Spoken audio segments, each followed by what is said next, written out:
on. Hold on. There.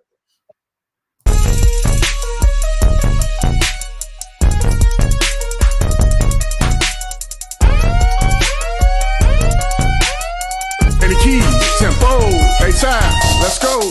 We bring that real talk when it comes to sports, covering the news, giving you the truth. Nothing but that real on hoops in the league.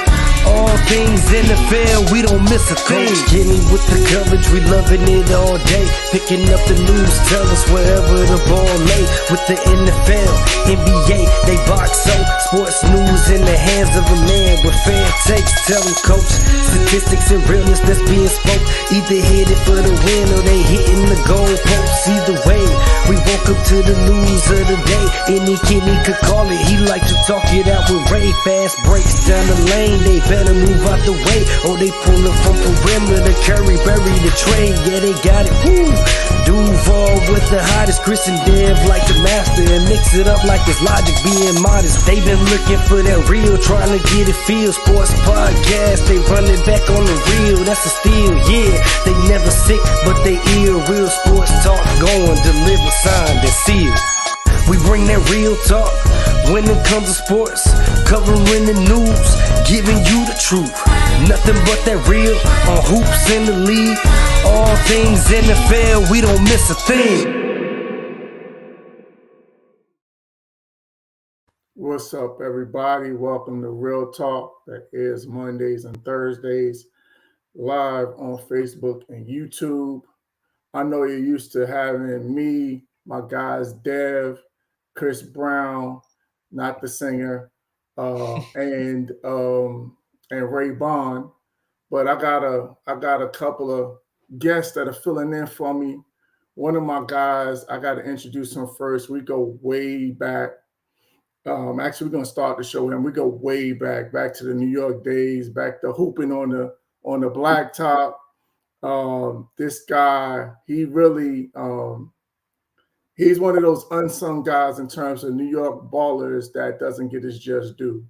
So I'm gonna give him a real quick introduction and then let him. We're gonna get going. So this is Alvin Young, junior college. Niagara leading scorer, led the country in scoring, long-time pro over in overseas in Italy. Al, welcome to the show, man. Thanks so much for being on. Man, thanks for having me. It's been such a long time. It's such a pleasure. For sure, man. So just go back, man. Go back to before we start talking NBA. Just I gave a brief introduction, but talk a little bit about your story in terms of how you got introduced to the game, and then talk a little bit about your journey. I know we could talk for hours about that, but yeah. Well, basically, Brooklyn kid from the projects, is you always gonna play basketball. Football wasn't really a thing at that time for us. It's just basketball was the main sport, and you always just play on the blacktop. But my mom's decided to send me to a Catholic high school because I guess she made her mistakes with my oldest brother. So she was like, nah. You ain't going to a public school. So I tried out for the Catholic high school game, the team. I got cut all 4 years. But to their credit, they had an all-city backcourt, that played at West Virginia and Xavier. But I was thinking in my head like, damn, at least I could be the 12th man on the bench or something like that. But that was that time. That was the times the Gauchos of Riverside running the whole Catholic high school league. Sure. And my mother had me playing drums in church. So she was, basketball was not the thing, in my household. So, I just continued to play. I got with a team in the streets. And, a college coach, it's crazy. A college coach saw me play. They invited me to an exposure game. I took advantage of the opportunity. Went to junior college, averaged 32 in junior college. My second year, we went to the tournament. I averaged 47. And then, everything took off from there. I went to Niagara because I really didn't know nothing really about the basketball business. Like I know now, I know nothing about the business of basketball. Only reason I went to Niagara because it was crazy. My second year JUCO coach used to be the assistant coach when Calvin Murphy was there. Mm-hmm. And he used to talk so much. Oh, have mercy about Calvin Murphy this, Calvin Murphy that. Calvin Murphy that. So I said, you know what? I trusted him like he was my uncle. I'm gonna go there, but in the back of my mind, I'm like, yo, listen, I'm gonna break all his records. But you know, in reality, is Wow. that's kind of crazy because Calvin Wow. Murphy is top 50 NBA player. He For was sure. amazing. You know, but you know, I went there. My first year there, played well, was second team all conference, and then the last year there was basically a big time year for me because that was the year right before the season started. That was the year my mother passed, and I think I was just at a crossroads in life. Like, all right, do I want to do this or go back to the projects and just be a knucklehead? Wow. And I never forget my brother kind of talked me into going back to school, and the rest was history. And that was the best year of my life. You know, I led the nation in scoring, was the player of the year. And, you know, I got invited to all these NBA camps and stuff like that, and this started my career, my pro career, and I was pro for 16, 17 years. Just finishing up now, not too long ago. Yeah, so you were over there for a long time, and I can remember you coming. And what's crazy is you were a pro, and you were still coming home in the summertime playing street ball. We was playing tournaments together. Yeah. And I like, you know what? I like the hood tournaments. The less bougie it was, the more I loved it. I love Yeah. So tell the audience how you got the nickname 1,000 Moves. You know what? It's crazy. I think I got that from my team, my street team, X-Men, Brooklyn X-Men. We had like a street team, and all of us had a nickname. And you know what? I think it just came about because I was so much smaller than everybody else. And when I was younger, playing with your cousins and them, they used to, you know, specialize in, you know, who could block my shot across the fence. You know what I mean? So you just start figuring out ways, you know. I was just, honestly, it wasn't even something I planned, you know. It was just like, all right, I have to get the ball up on the rim somehow. So I just tried to figure out the crafty ways of getting it there. And I guess, you know, that's where they came up with 1,000 moves, because I was just thinking in my head, I'm going to get to the rim somehow, and I got to get this ball up on this rim. I don't know how I'm going to do it, but, you know, hey, we're just going to improvise every time. And that's where the 1,000 moves came from. Yeah, and you know, that's just the creativity of the game and the imagination of learning what works for you and what doesn't work for you. What I loved about playing with you, man, was you didn't have to have the ball to score. Like, it didn't take you a lot. You got right to it. 1 or 2 dribbles, you was at the rack. So I knew if I was on the break and you was on the wing, all I had to do was give it to you right there, right, foul line extended, and it was a bucket. You know what that is? That's years for playing with chuckers on a basketball court who love to dribble. So, you know, it was like, all right, how do I find a way to score, first of all? Second of all, you know how it was in the park. You always wanted to stay on the court, because once you lost, you never get back on until another hour or two later.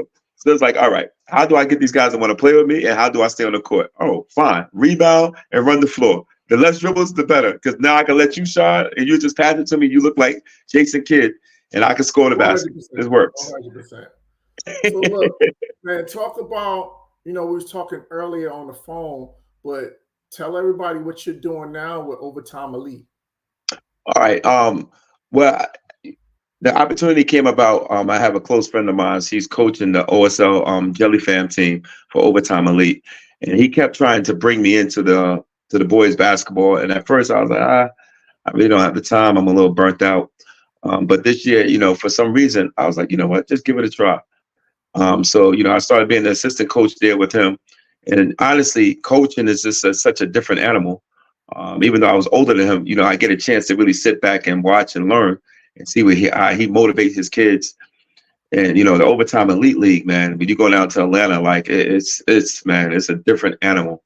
Absolutely. I mean, a lot of times people was trying to discredit the league, like I was telling you earlier, but it was hard to discredit the league, especially last year when you have the Thompson twins.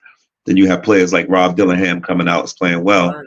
And now this year, we had maybe like 8 McDonald All-American nominees, and maybe like 4 of them made it. So, I mean, these guys, the physicality, the level of physicality, and, you know, they are NBA ready. Them guys are really NBA ready. As you can see, the Thompson twins, they're able to come into an NBA environment and still be able to not be the greatest or shine, but they can compete and be there. And that Overtime League, I credited that for that, because boy, they definitely get you ready. It's a different level of physicality, and it's almost like I always tell it, it's a pro high school league, if that makes any sense. Oh yeah, absolutely. It's a pro high school league. Yeah, you know, like Overtime Elite kind of got his model from the G League and Team Ignite. Mhm. So, shout out to Uncle Rod. They kind of gave the blueprint in terms of giving these young guys an opportunity to be in a pro environment and play at a pro level. So I think this is just the tip of the iceberg. I think that we're going to have more versions of this particular model of basketball, because these kids are monetizing. We talked about this, on the phone with NIL. Like, this is just Mhm. another version of NIL that's going down to trickling down to the high school level. You know what I mean? Yeah, and you know what? I really had the pleasure this year of coaching one of the McDonald's All-Americans, Ian Jackson. He's from the Bronx. He's going to University of North Carolina next year, and just to watch him, oh man, it was honestly, it was a pleasure. It was great to see a young kid with an old soul who really appreciated the game. Him and Elijah Moore, Chopper, who's going to Syracuse, and our other backcourt point guard is going to Mississippi State, Delquan. And it was great. Honestly, it was really a pleasure. I think I learned more from them than they probably learned from me this year. It was a pleasure coaching them. Oh man, absolutely. And that's also something that you could put on your resume, if you decide you want to transition to head coaching. Like, you got these guys on your resume, and that'll, could lead to possible head coaching opportunities. You know what I mean? Yeah. And I will always thank them, because like I said, to see guys that work so hard and be so humble and just be, they really want it. How we was talking earlier, I had to get out the mindset of telling these kids, you got to want it. There's nothing else out there. You got to do it. And the reality is they do have other choices. For sure. We didn't have them other choices. So either this or me in the streets.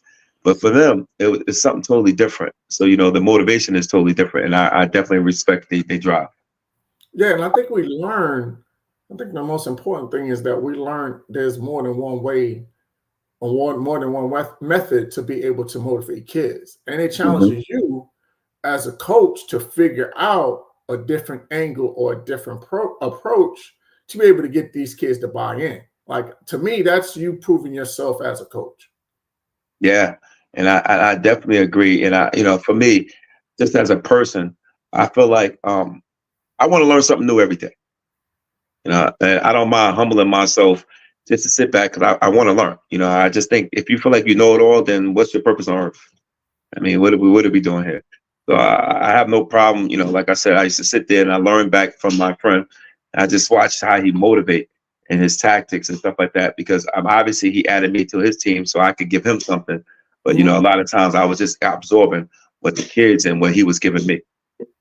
Yeah, I think that's part of the learning how to, because there's a transition from being a player to being a coach. You have to have, you got to look at it from a different lens, and then you have to think, and you got to be able to communicate to get them to do on the court. But you can't, because you can't shoot for them, you can't pass for them, you can't dribble for them, right?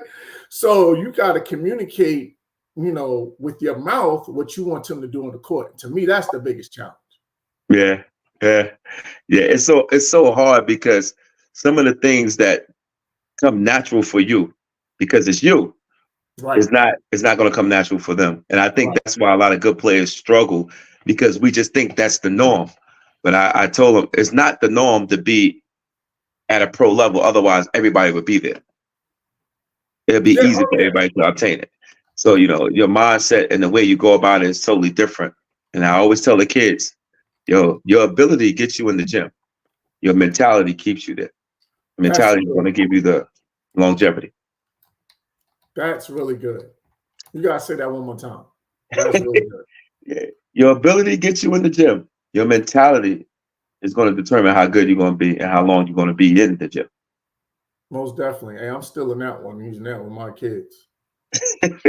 No question about it, because it's mental. And, we talked about this, when we were talking earlier, is that, how mental the game is, and then the way kids are built and their mental fortitude and toughness, it's like totally different. So that mentality is everything. So let me ask you this, and then I'll get you out of here. We talked about your career, and you talked about, going from Niagara to playing overseas. What up, Jay? Yeah, we bringing them out, man. You know how we do it. Hey, so talk about the transition. You know, you talked about the strength in terms of the guys for Overtime Elite. Mhm. And then talk about the transition for yourself going from, you know, Division I basketball in Niagara, kind of a mid-major, and then going to play on a pro level in Italy. Man, let me tell you something. Honestly, not being coached in high school, and every year I played college basketball, I had a different coach. Wow. So I had 4 different perspectives my 4 years of playing basketball. And you think you're learning, then when you get over there, it's a whole new game. Especially when you're at the high level. You know what I mean? I was the only rookie in the league at that time where they only took NBA guys or guys who won in Europe. Europe won championships. So I was the young guy there at that time. And it's tough because first I didn't really have the fundamentals. Like I was just playing a lot on ability. Sure. And the thing, I always tell people, the thing that makes you strong also makes you weak.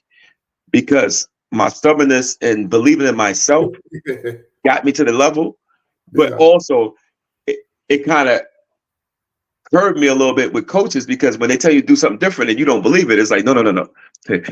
You're going against me. You're trying to sabotage my career. You don't want me to shine. So, you know, you're right in that moment of trying to figure out what is the right way of going about it. And I'm really thankful that, especially when I went to Italy, I had a coach that was very patient with me because now when I look at some of my old tapes or I think about it, I said, Lord Jesus, I was a mess, bro. You know what I was? I was the player that I scream at now when I'm coaching. But the only thing that got me over was I did score. No matter what, I did score a lot. But I was thinking in my head, like, Lord have mercy, I was a hot mess. Now, when I think about it, when you look at it as a grown-up and you see some old video, I'm like, Jesus. All that time when they say he was open, he really was open. He really was open. That's hilarious. And it's so crazy when you think about it now, but it's such a blessing to see and to see what you have grown to be. And now what you're coaching is like, hold up. Now, so when I see a player, I have to reel myself back and say, hold up, Al, you was that guy. You got to be able to reach him and you have to be patient and just let him see it in a different way because he's thinking he's doing the right thing. He thinks he's doing the right thing. So you can't kill him for that. Right. So you just got to, push him in another direction. Yeah. And here's the other thing I learned with that too, is that's where the importance of film or video. Like these kids don't even know what film is. I got to say video because they look at me like I'm crazy when I say film. Right. But you have to show them on film because when they're playing, they don't see it. No. You know what I'm saying? So you got to go back. And that's why, with my guys, we make a point of, and then even with the film, you got to mix it up. So you got to give them like 3 good plays and 3 bad plays. Because otherwise, if you just give them all bad plays, they shut down. You'll lose them immediately. Yeah. They don't even they don't care what you're showing them for the rest of the film session. You lost them mentally to your point, and then you're not even getting anything out of the film session. Mm-hmm. Because then they start thinking you're against them. Right. And you're not for them, and you just want to see them fail. It's like, no, bro. Yes. I want to see fail. I'm just trying to point out some things.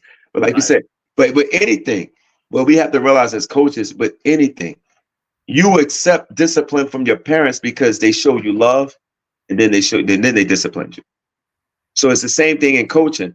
You have to show the love, then you can discipline. But if you just discipline all the time without the love part of it, you're gonna lose. For sure. So listen, man, we're about to talk some NFL. You're welcome to stay if you want to, but if not, man, I appreciate your time. So listen, man, I will be home. Me and the wife will be home for the holiday, for Mother's Day. Mm-hmm. So we got to link up. Definitely, man. Listen, don't say that because now I'll be looking for you. Oh no, I'm telling you. I'm giving you my word. We're gonna be home for the Mother's Day holiday because we haven't been home for Mother's Day, and my wife's from Newark. Okay. Yeah. So when we come home, it's both of our families. So, but I haven't been home for Mother's Day. I can't even remember the last time. So we're making it a point to be home for Mother's Day. So we'll definitely link up. All right, then. It was nice talking to you, and I appreciate you. Likewise, my guy. Take care. All right, take care. All right, peace. Yeah, that was Alvin Young. Um, like I said, NCAA leading scorer, played in Europe, played in Italy for 16, 17 years. Now he's doing his thing with Overtime Elite, one of the premier high school leagues. So now let's get my guy, Tone, in here, a fellow frustrated Cowboys fan, so we can start talking some NFL. What's up, Tone?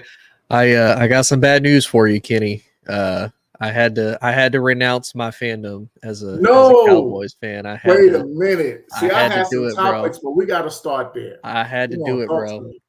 You want to honestly know why? I said for a week before the Cowboys faced the Packers, I said, man, if they lose to Jordan Love of all quarterbacks, I was like, I can't rock with them no more. Not only did they lose, they got the brakes beat off of them for all 4 quarters. And it is not that I don't like Jordan Love. I really don't mind the dude. It's the Packers fans that want to sit here and tell me after one good season, this man is the next GOAT. He's the next Brett Favre. He's the next Aaron Rodgers. I'm like, okay. All the Giants fans are saying the same thing about Daniel Jones. And then here we are with free agency and all the free agency moves. And I guarantee Giants fans are saying, Daniel Jones is not that guy. Yeah, so that actually leads me to, since you're talking Giants, that actually is a great segue to the first topic. I saw this on social media. Shout out to my boy Mike Hudson. He put this in the group text with some of my boys from back home. And let's start with that. So I don't know if you saw this, but here's the quote. Did you see this? I did. I saw it just a little bit ago before I hopped on. Yeah, so give me your reaction to it and then tell me whose side are you on? Honestly, I'm gonna be on Saquon's, because for Tiki, and this is what I kind of noticed with Tiki for a while, even as he was an analyst, it seemed like he had something a little bit against Saquon, as if Saquon wasn't doing enough for the team and whatnot. I think what Tiki forgets is Tiki was a part of those Giants teams that they had probably one of the better O lines that they've had for an extremely long time. You had Coach Coughlin, coaching your team from the middle of the 2000s all the way until what was that, about 2013, I think was his last year, 2014-ish or so. So Tiki has some pretty good Giants teams for him and a lot of really good offensive lines and good defenses. Saquon hasn't had that luxury. Saquon had Eli Manning towards the end of his career. He got Daniel Jones as his next quarterback, a plethora of rotating quarterbacks thrown in there on top of it. And the Giants' offensive line has still been bad. It's been bad for over 10 years now. They have not been the same Giants that they were. And if you look at last year, when the Giants were in the same position that they were just a few hours ago of, well, do we pay Saquon or do we pay Daniel Jones? They went with Daniel Jones. They gave Saquon the free eight. Well, they signed him to a 1-year deal to let him earn a little bit more money. But obviously they said, we don't believe that the offense goes through you. We believe that it goes through Daniel Jones more. So I'm on Saquon's side that this isn't nothing that Saquon could do. If I'm him, I'm a better player than this. I'm the number 2 overall pick. I was supposed to be the best running back in my class for a reason. Why stay with an organization that is really not giving not only your quarterback, but not giving your running back pieces to be successful and succeed? Go to Philadelphia. You're going to make more money. You got a better offensive line, a better culture. Like I don't blame him. I'm on Team Saquon. Yeah, I think you make a great point in terms of the situations and the culture. And the biggest point that you made in terms of the offensive line, I think that's the biggest reason why he left and went to Philadelphia, because the Philadelphia line was its strength. That tush push was unstoppable. Yep.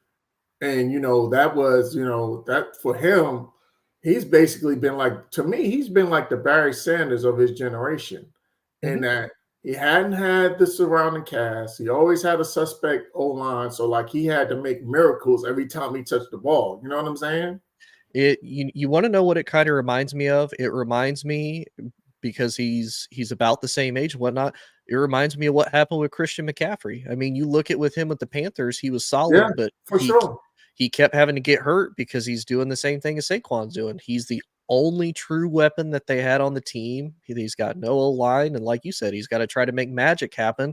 That's how he ends up getting hurt. That's how he gets banged up, and he's not as productive, and he's not on the field because he's having to do everything for them.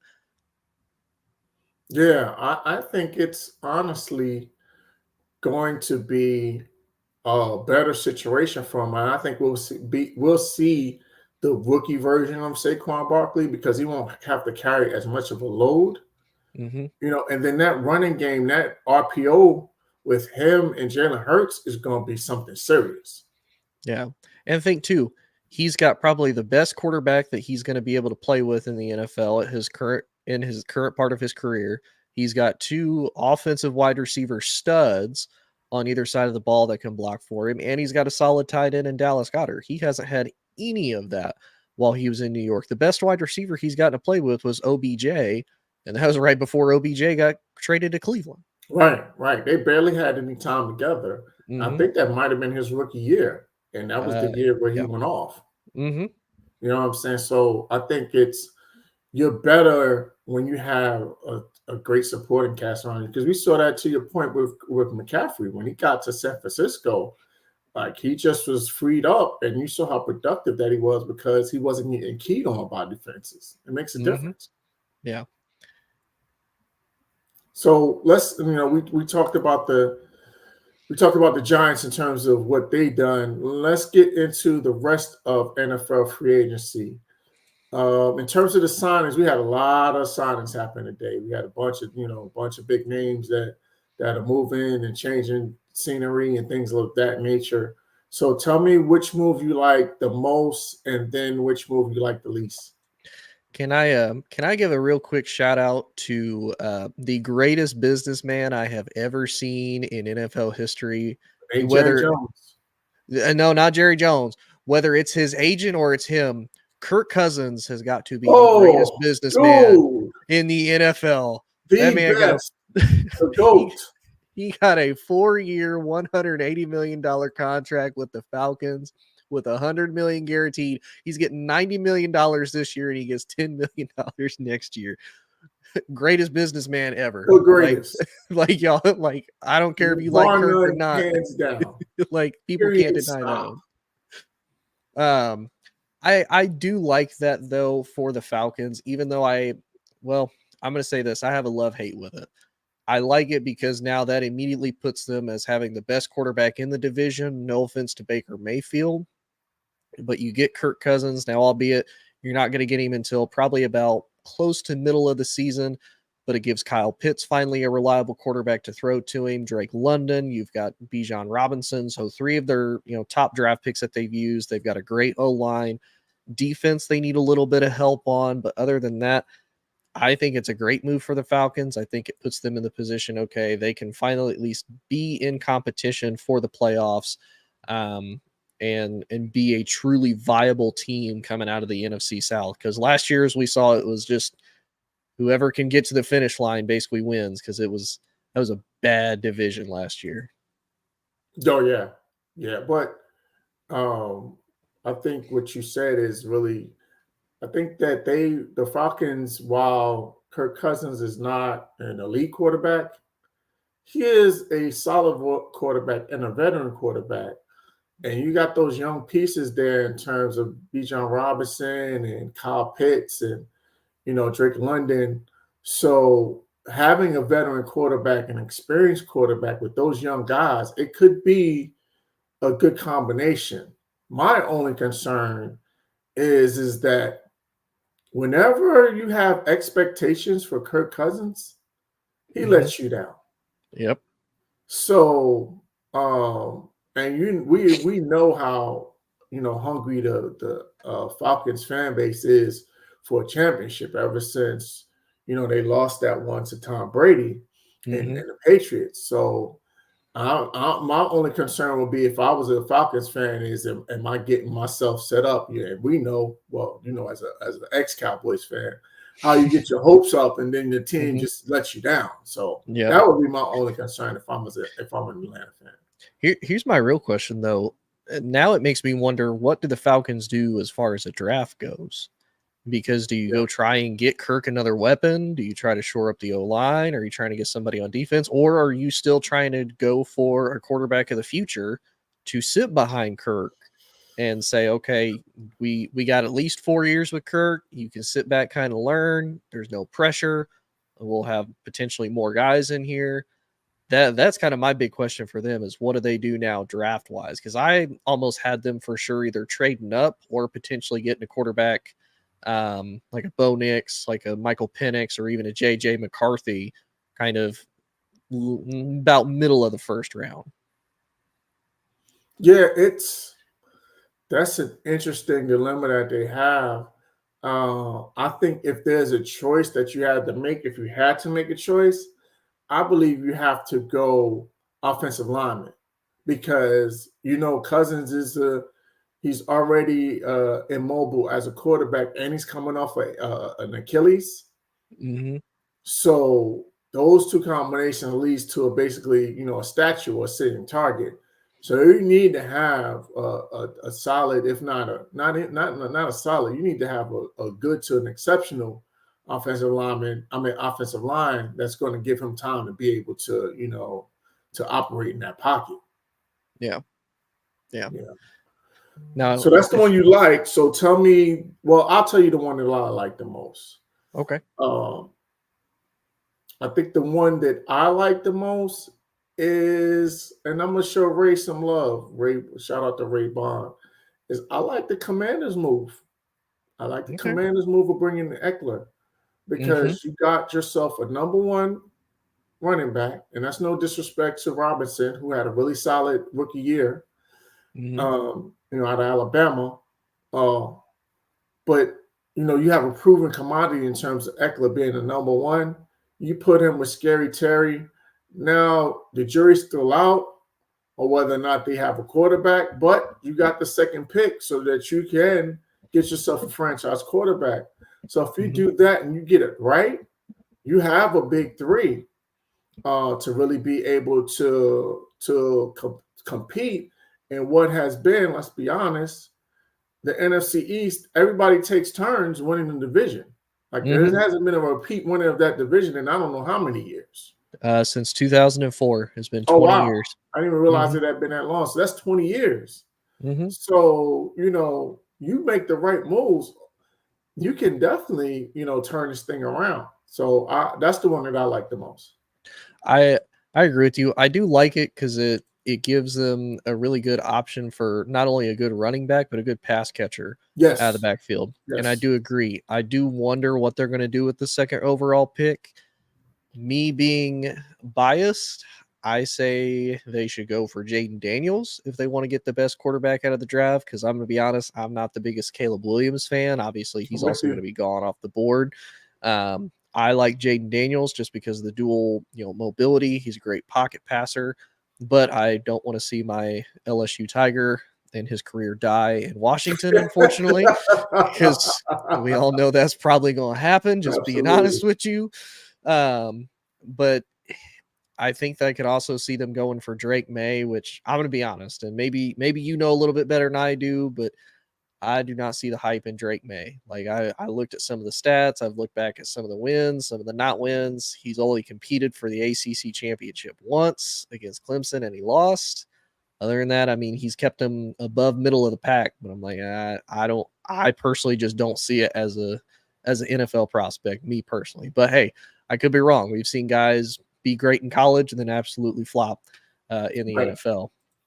But if I had to pick my least favorite signing, it's going to be kind of weird.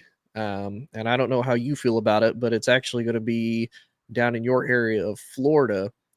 Not an overly huge fan of Darnell Savage getting signed by the Jaguars. And that's mainly just being that Green Bay secondary has not lived up to potential, I would say, at least the last 2 to 3 seasons. Jair Alexander has been hurt. Darnell Savage hasn't really lived up to expectations. Now, I know he had the pick 6 against Dak Prescott in the playoffs, But let's be realistic. It's not hard to get a pick six on Dak, especially in the playoffs. That's almost you get at least one guarantee. You can't guarantee who gonna get it, but you get one guarantee. Hey, I'm with you when you're right. But that's the only one I'm like, that to me doesn't really boost your secondary. They also signed Ronald Darby, which again, not terrible, but I feel like they're just signing guys that it's kind of, guys that are coming off the street. Like there are better options still available, and they're just kind of taking like option C. So I'm like, hey, but y'all aren't really building like a good secondary to help Trevor Lawrence. And now their backup quarterback, Mac Jones, which supposedly, according to Kevin Wildes, is a quarterback controversy. Even though it's funny, you look at the stats, they're damn near the same NFL quarterback. Like that's the bad part. They're the bad. They're damn near the same NFL quarterback. The only controversy will be is because Mac Jones is from Jacksonville. Yep. So, local product, went to the Bowl School, which is one of the prestigious private schools here in the city. Mm-hmm. So I think, honestly, that they did this to light a fire under Trevor Lawrence.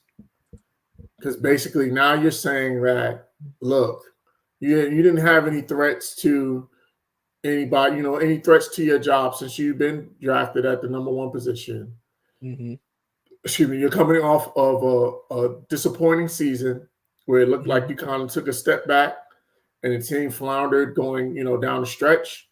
And a lot of people point, everybody's going to always point to the quarterback when things go wrong. So I think they did this to light a fire under him. And that the backup quarterback is the most popular guy on the team. So the minute that Trevor starts struggling in the least bit, you're going to hear those chants. Because when I tell you football is a religion in Florida and in Jacksonville in particular, I know for a fact that so he's going to have to step his game up and he's going to have to show up in a big way. And they're going to need to get off to a quick start because if he starts struggling, the Boo Birds are going to come and the chances are going to come. I can guarantee it. Mm-hmm. And I feel like it's really not fair to Trevor because this is no shot at Ray Cruz, who I know is a big Jags fan. Absolutely, shout out to Ray, and is down there with you in Jacksonville. He hasn't really been set up for success. He got Urban Meyer his rookie year, so everybody's kind of scratched that off. He gets Doug Peterson his next year. We see kind of what we were expecting from Trevor Lawrence. Here's the other thing, though. Trevor really hasn't had any decent weapons. I mean, they overpaid for Zay Jones. They had Calvin Ridley. Calvin Ridley was fairly decent. I don't think he'll be back. But he's coming off of a year worth of rust because he was suspended. Right. They did get Devin Duvernay, and they also got another wide receiver pickup. Ingram was good for them. Yeah, Ingram's good. I think he's still there. Oh, they signed Gabe Davis. So they're not making bad moves, but again, it's like I said, it's kind of one of those. They're like, I'm gonna go for option C. Like, come on, like if you get the B option, I get that too, but quit picking C, man. Quit going right in the middle. Yeah. Be a little bit of aggressive. Like, get something for Trevor to work with. Like the AFC South, with really the exception of, to me, Houston coming in as the favorites next year, just because of how well CJ Stroud did, because of how well D'Amico Ryans did as a head coach. That division's wide open. We don't know what Tennessee is going to look like. Indianapolis, we think, is going to be pretty decent just because of their defense. Anthony Richardson's going to come back next year. Obviously, Minshew is now a Vegas Raider, so you don't have to worry about Minshew mania anymore. Yeah. So it's wide open to potentially take as far as winning your own division. It's not completely out of reach. Yeah, it's not. But I think the other factor that you may not be considering is, and I know this because I hear it, here on local radio, is that they have a stadium. They have renovations of the stadium, and they're trying to decide, how they're going to do it, where they're going to go. So that's going to be a significant investment. And so I think that's kind of it is having an impact on what they're doing in free agency, because I believe that Shad Khan in the back of his mind has like, listen, I know I'm going to have to put out some money for these renovations to get, to keep this team here in the city. And I got to make sure that I keep enough to be able to do that and, keep this team afloat. So and then the other thing is that when is the last time that the Jaguar, Jimmy Smith, this is the last time they had like a number one type of receiver? Like that's, the inaugural team. So it's this has been something that's for years that has been an area of struggle. And it's crazy that it hasn't happened because, I've lived here since 2012 and it's a great city. You got the stadium, which is right downtown. And they're building around it. They're building up downtown. So there's a lot going on. And like I said, this is, football is literally a religion in the state of Florida. So the fact that they haven't been able to put together consistent winning, it's been baffling to me. Yeah. But Kenny, who's your least favorite free agency signing so far, though? So I'm gonna go a little different in terms of it isn't a signing. I'm going, my least favorite is the Cincinnati Bengals basically not taking care of T. Higgins, and now it looks like they're going to lose him. So that's my least favorite. And shout out to one of my boys, Charles Harbin. He lives here and he's a diehard Bengals fan, and I always mess with him and give him grief because they always find a way to mess things up. Yep. So that's my least favorite. And it actually leads me to my next topic, or our next, what I want to talk to you about. So now that T. Higgins has, they franchised him and he's placed this trade demand, who do you think should be some of the teams that should be lining up to make an offer to the Bengals for T. Higgins? All honesty, if I'm this team, and I'm surprisingly enough, I'm going to go with my hometown team of technically where I'm from, of Indianapolis. Indianapolis needs to go get him, and I say that because Higgins to me is a true number one. Like he was able to be the number one before Jamar Chase got there, and he did perfectly fine. Whereas on the other hand, with Pittman, while statistically Pittman has put up 2,000-yard seasons in the 4 years that he's been there, he hasn't really lived up to me of being a a number one wide receiver mark. Whereas if you put him with T. Higgins, now you can kind of have that. You can have that separation. Pittman's not just getting double teamed the entire time. It takes away a little bit with T. Higgins. He stays pretty close as far as Cincinnati goes. Indiana's also still a fairly cheap option, and they've got pretty good amount of cap space. And where they're at as far as drafting goes, I mean, Indianapolis could still also get another wide receiver. There's a lot that Indianapolis can still add and grow to. I to me think out of the people who are probably going to be in the market for trading for him, have the draft capital to be able to do it. I think that to me is the best scenario, with the exception of, you can go to Washington and make a lot of money. Don't know if you're going to win or not. Even as much as I love the Bears, go to Chicago. Really don't know how that's going to pan out either. Same if you go to New England, you can get a lot of money there. But again, what's their quarterback situation going to be like? Right. So to me, Indianapolis is probably the most stable, realistic spot he could go to, where to me, I think he's going to stay successful. Yeah, I didn't think about that one, but that's an interesting one.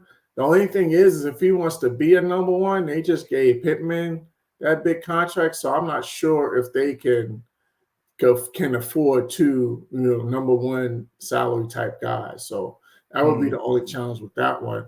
The one that I thought of while you were talking is, and this is again another situation where he wouldn't be a number one. Seattle, I think, would be an interesting. You put him with DK Metcalf and with Geno Smith, like that could be a really deadly combination. But I think if he wants to be a number one receiver, I think he goes to the Giants. Oh, okay. Because they're starving for a number one receiver. Yes, You they know, I are. thought that they were going to get it with dude from the Lions. His name just escaped me. Oh, Kenny Galladay. Yeah, Galladay. They I thought was he was going to be it, and that flamed out in I a was major way. I was gonna joke with you. Hey man, they had a number one in Kenny Galladay. We saw a man. We saw a live theft on national Oh man, TV every single game. yeah, he The amount of stole money money. they paid. Yeah, he stole a lot of money. So that would be one place I think he could go where he could be a number one receiver. I think another place that he could potentially go and be a number one receiver is New Orleans, because I think the days of Michael Thomas, unfortunately, being a number one just due to health, I'm just not sure if you can. I'm not. I shouldn't say I'm not sure. You can't count on Michael Thomas to be a number one receiver right now because I think his injuries is just taking too much out of him. So I think that could be a place where he can be a number one guy. And here's another one that just popped into my head. And to me, if this happens, this could be scary. If he goes to Houston Ooh, yeah. with CJ Stroud, oh my goodness, with those young guys that they got there, like that could be really special. The only two I would probably push back on.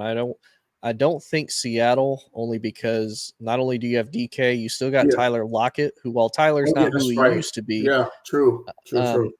and they drafted Jackson Smith and Jigba out of They Ohio State did. last year. Yeah, that's a So great point. they got a pretty stacked room. I mean, if he They goes do. there, whew, Yeah. yeah, Seattle would be dangerous offensively. And New Yeah, Orleans, I forgot about Jackson. Yeah.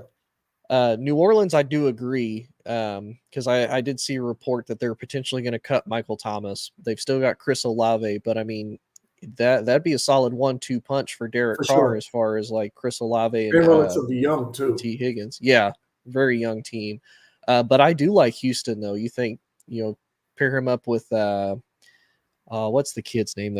Tank Dell. You pair him up, Yeah. CJ Stroud, Tank Dell, T Higgins, and Nico Collins. That would be a very young, very Yes. dangerous Houston team. And I honestly, and our guy Dalton Schultz at tight end. Like they could be really a really dangerous offense. And we're talking about the AFC South. That division is there for the taking, and Houston kind of snuck up and stole that one last year. You put him with those guys, they could run the division for years to come. Very easily. Now, I don't know if you happen to saw. Did you see that Dalton Schultz took a little bit of a shot at the Cowboys? Yeah, we're gonna talk about that. We had that in our topics for last week and just didn't get to it. But we're gonna get into it tonight. We're gonna double up with that. So the first part is that Jerry Jones told the people, as usual, sold us a dream that we're all in for free agency, all in to win a Super Bowl, rather. Let me not misquote him. All in to win a Super Bowl. And here it is, the first day of free agency, and the Cowboys have done nothing. So first, talk about, are you surprised? Oh, no. Yeah. No, because I've said this before for many, many years. If there's anybody who can sell a snowball to somebody who lives in Alaska, it is Jerry Jones. Jerry Jones could sell snowball in Alaska. He can sell fire in hell. For whatever reason, that man can sell anything he puts his mind to. And it's funny that you bring that up and you say that because, obviously, Jerry, we're all in, I'm doing everything I can to build a Super Bowl team. Well, your salary cap situation says different because they're only like $2 million over the salary cap at the moment. You've lost your starting center and a rotating, very good defensive end, both to the Commanders, to Dan Quinn in Tyler Biadasz and Dorrance Armstrong today. The thing, though, that does kind of make me wonder and with don't Jerry. Forget about Tony Pollard. The Titans. The thing that makes me wonder, though, and somebody actually kind of broke it down into this thought, is if he's truly all in, supposedly for this year, what does he do with Dak? Now, obviously, there's been a lot of reports out there, and I've seen them kind of die down that Dak is going to potentially get paid upwards of $60 million. And then that's all of a sudden kind of come real quiet here, I would say about the last week or week and a half or so. there was a thought kind of put out there that what if Jerry Jones doesn't do it? He just eats the cap hit, kind of like the Broncos are doing with Russell Wilson this year. Just eat the cap hit. Because look, Dak, this is kind of, again, your prove it year. Prove to me you can get to the NFC Championship at minimum or farther. Prove to me that you're worth the money and that you can take the next step. Because honestly, I think Jerry's to the point, Jerry's getting tired of it. Now, albeit everything's Jerry's fault. Because if you would let your coaches coach, if you would put that door there that says, look, if you players really have a problem with the coach, if he's doing something illegal, if he's doing something just absolutely wrong, then by all means, come knock on the door. Otherwise, you need to go to your coaches. You need to talk to them. If you still want to talk to the media about everything, go do it, Jerry. It's your toy. That's your thing that you want to do. Let your coaches coach. Stop messing with everything. Stop sticking your hands where they don't belong. If you want to be the head coach, just name yourself the head coach. Just do it. You already the you already the president, the GM, and the owner. Just be head coach too.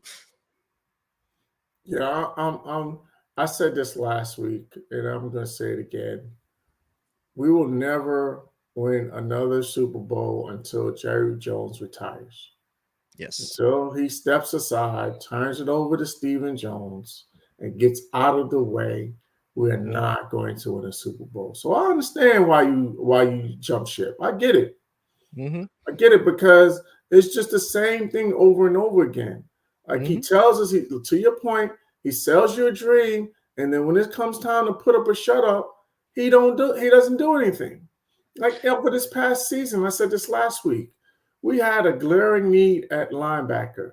Yep. There was a top free agent linebacker available. Did he spend the money? No. Nope. And what happened in the playoffs? We got bullied. Our linebackers were getting thrown out of the club. They were getting manhandled in the run game, and that's why we lost. It's always a missing piece, and the missing piece is always when it comes to personnel. Who makes the final decision on personnel? Jerry Jones.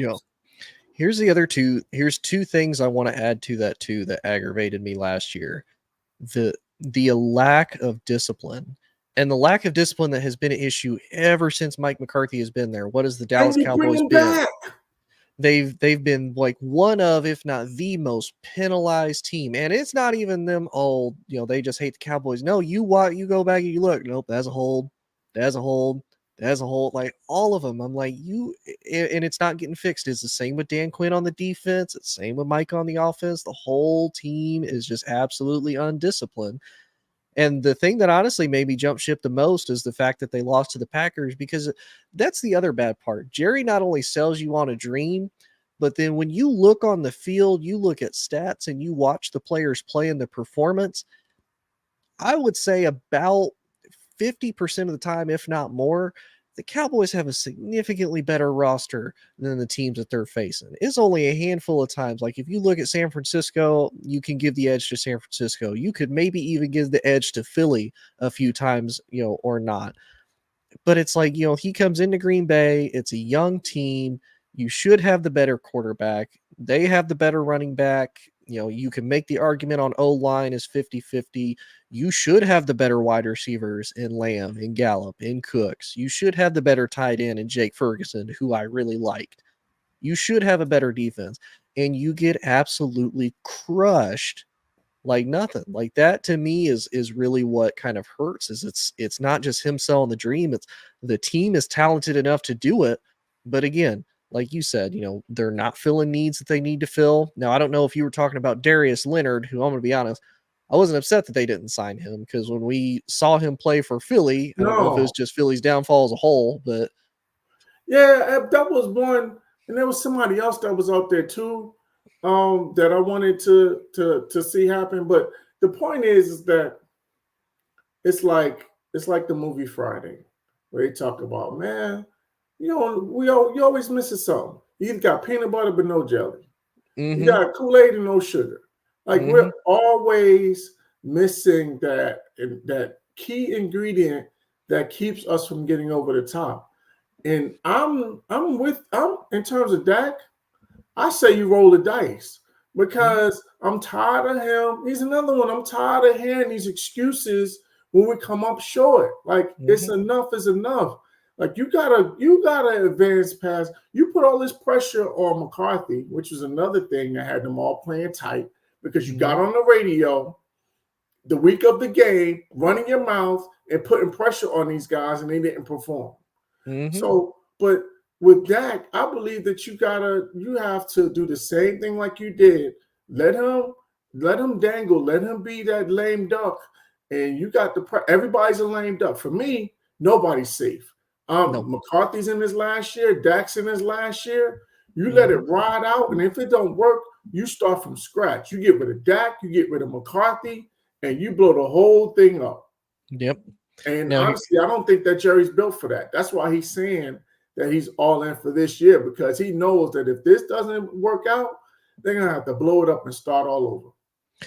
Here's the thing, too, that I think for Jerry, like, of course, we've always said that, we've always heard he's in every year for the Super Bowl. Like that's his only ever goal and aspiration for them. Please. If you're Jerry, at what point do you say, you take a step back and you look at all the great players that Dallas has had over the years, ever since at least the 2000s, about 5-ish years after, the Super Bowl wins and whatnot, you had Jason Witten for his entire career wasted. You had Dez Bryant, basically his entire career wasted. DeMarcus Ware didn't get a ring until he went to Denver. So his career wasn't necessarily wasted, but still an all-time great overall for Dallas and for that.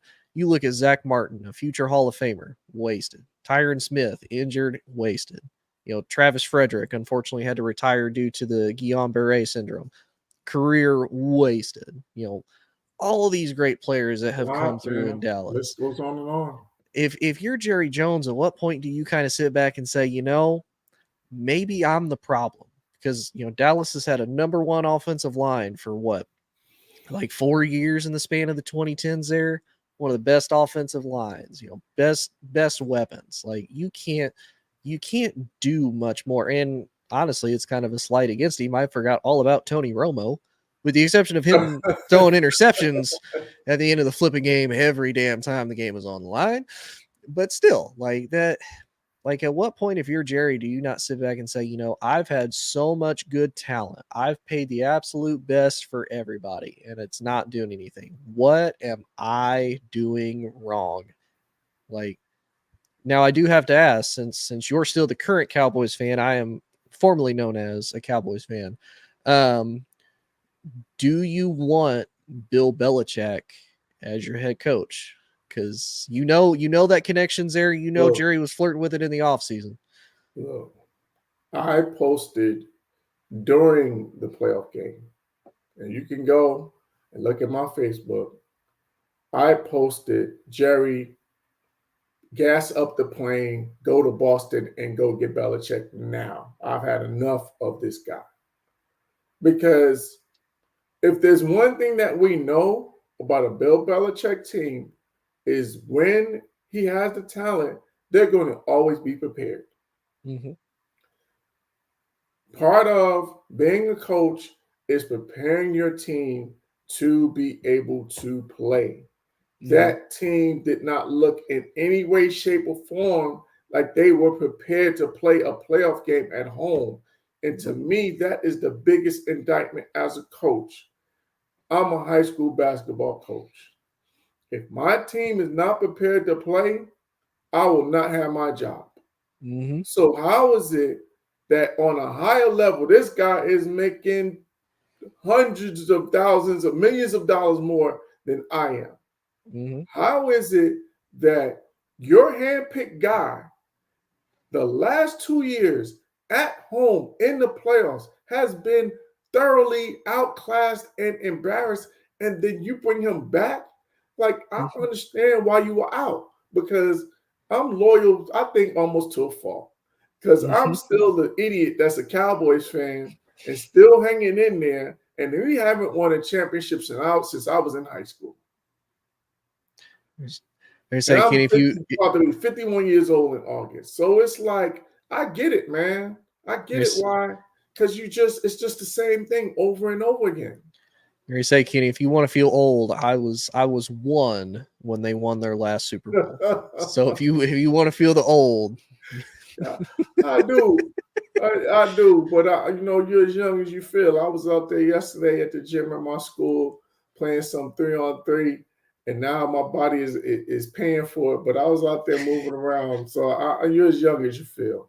hey, But man, it's just annoying. It's just frustrating. Like I'm planning a guys trip out to Dallas, but I think I'm just going to do the tour of the stadium because I don't want to go to the game and go home mad because that happened to me already. So, not last season, but the season before, they played the Jaguars here in Jacksonville. They got embarrassed. Dude, on a pick 6 in overtime. I was in the building. I literally saw what Stephen A says, what can go wrong will go wrong. I literally saw it with my own 2 eyes. And that was my first time ever going to a Cowboys game in person. Oh, no. Yeah, so it was like a bucket list thing, and I had friends in town. So we went to the game together. My mother-in-law flew down from Jersey, who's a Cowboys fan. Shout out, Mom. And we had a ball. Like, we tailgated and the whole bit. So it was a great time. But they lost. So it's just like, I don't know if I want to subject myself to that frustration again. I don't blame you at all. I really don't. So look, man, as we get ready to get out of here, we reacted to, all of the free agency things and things of that nature. Let's talk some ASAP stuff. You got your handle up there. Tell the people that may be Real Talk fans but haven't checked out Inside the Who's Your Mind. Tell them what your show is about and when they can catch it. Yeah, so I'm a dude from the Midwest here in Indianapolis. I cover primarily the NFL, college football, and college basketball. And I mean, tell you, Kenny, I am so excited for college football to come back this year. So excited for it. It's a lot like the NFL. Whenever you have the new changes, the new places, Nick Saban's gone. How is Alabama going to do? Is LSU going to do any good? Texas and Oklahoma coming in. So I dive deep into just about everything like that, especially like conference realignment and whatnot. You can find me on Facebook, Instagram, and TikTok, all at Inside the Who's Your Mind. You can find me on X at IN Who's Your Mind, and I usually stream on Mondays and or Wednesdays. And of course, you can catch me anywhere you find yourself on podcasts, Spotify, Apple, and on iHeartRadio, all the above. Cool, man. So, if you're a sports fan, you're in the Midwest, and Tony, I'm going to tell you, since you're in the Midwest, make sure you check out my guy, Nate Carter. He's a running back for Michigan State. That's family. I went to college with his dad. Shout out to Daryl Carter's pops. We played basketball together in college, so that's his son. So I consider him my nephew. So, and I don't know if you see it. I got a Michigan State hat. Awesome. Right there, and another one right next to it. You can't see it, but I got 2 Spartans hats right there. I like my Michigan State. So so he's looking to make some big noise. My only concern is that that running back position is getting devalued. So if he's able to get it to the next level, how much money? But you know what? It don't even matter. If he makes it to the NFL, that's all that matters. Exactly. I think he can. I think running backs have started to learn that, you don't have to just be the ground and pound guy. You can be like Eckler. If you can be a good pass catcher, because really that's all you got to be is an extension of the pass game. Be essentially, while you're a running back, try to be a wide receiver. Get the speed, get the strength, have good hands as far as pass catching goes. You'll be just fine. But yeah, I follow him on Instagram, Nathan Carter, because he popped up as far as being one of the recruits that they signed. So. And of course, again, I always root for Spartans. I always root for Spartans when they go in the NFL. I liked Kenneth Walker. He was pretty much the only highlight of Michigan State for the last couple of years anyway. So. Yeah, for sure. All right, so y'all make sure y'all tune in and check out Tony's content on ASAP. Check out all the rest of the shows on ASAP. Actually, you brought up Ray Cruz. We actually were talking via text today. And we're working on getting him to come and we have an alumni game that's happening on March the 22nd, and we're trying to get him to come and have ASAP come and broadcast the game. Nice. So yeah, anybody, and this is a shameless plug, as being a head coach of a high school program, we always are fundraising and raising funds. So if you go to the Giving Zone and St. Joseph Academy, you see the Twitter handle and the Instagram handle. Make sure you follow the team on both of those platforms. And then as well, if you would be so inclined to donate, it goes towards our summer activities. So we do team camps, we do summer league, and we're traveling this summer. We're going to Georgia. We're going down to West Palm Beach to play in some team camps. So to help those guys to be able to play, we got a varsity and a JV program. So anything that you could donate, we greatly appreciate it. And like I said, ASAP is planning to be in the building for our alumni game, so you should be able to watch it on the network. And then finally, we got another channel, Minds of Creativity. Tony has helped me out in terms of production. I got the production down now, so I don't need him to help me as much. But we got a lot of content on there. I've been putting a lot of content out. The second season of the Any Key video show, where it's the place and platform for independent creatives. We got some choir music on there. We got some R&B music. We got 2 R&B episodes. So the latest one that just came out is Jessica Jolia. She's an amazing R&B singer, and she tells a great story of how she connected with Teddy Riley, the legendary producer, via social media. So that one's out there on the Minds of Creativity channel. There's one out there with Ulysses Owens Jr. live from the Juilliard School, where he joined me live from the Juilliard School. He has an amazing jazz band. So that's on there as well. And then Cedric Solo Harrison Sr., he's got a great R&B single out with Rel, formerly of Rockefeller Records.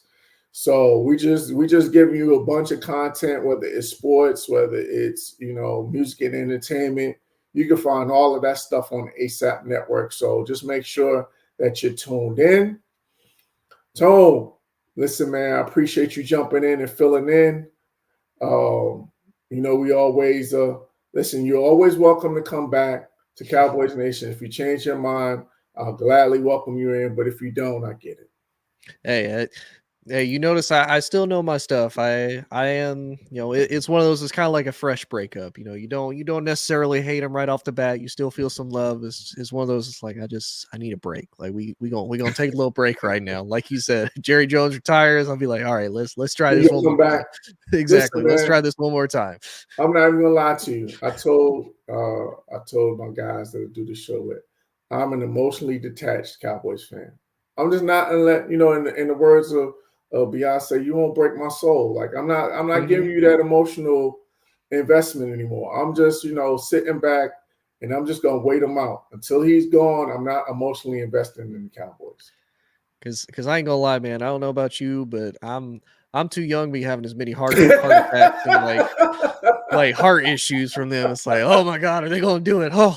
Oh, they did it. Okay. I can take 15 minutes to get myself too young. back. I'm too old to be dealing with heart issues. I'm trying to stay on this earth as long as I can. So these guys are not going to send me to an early grave. No, sir.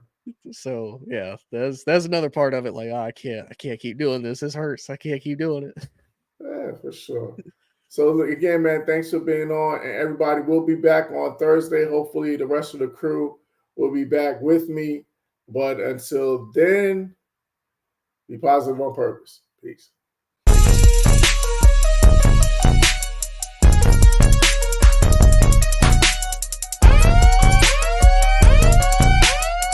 Any keys, tempo, ASAP, let's go. We bring that real talk when it comes to sports, covering the news, giving you the truth. Nothing but that real on hoops in the league. All things NFL, we don't miss a thing. Getting with the coverage, we loving it all day. Picking up the news, tell us wherever the ball lay. With the NFL, NBA, they box so sports news in the hands of a man with fair takes. Tell him, coach, statistics and realness that's being spoke. Either headed for the win or they hitting the goal posts. Either way, we woke up to the news of the day. Any kid he could call it, he like to talk it out with Ray. Fast breaks down the lane, they better move out the way, or they pulling from perimeter. Curry bury the trade, yeah they got it. Woo! Duval with the hottest, Chris and Dev like the master, and mix it up like it's Logic being modest. They been looking for that real, trying to get it feel. Sports podcast, they running back on the real. That's a steal, yeah. They never sick, but they ill. Real sports talk going, deliver, signed and sealed. We bring that real talk when it comes to sports, covering the news, giving you the truth. Nothing but that real on hoops in the league. All things NFL, we don't miss a thing.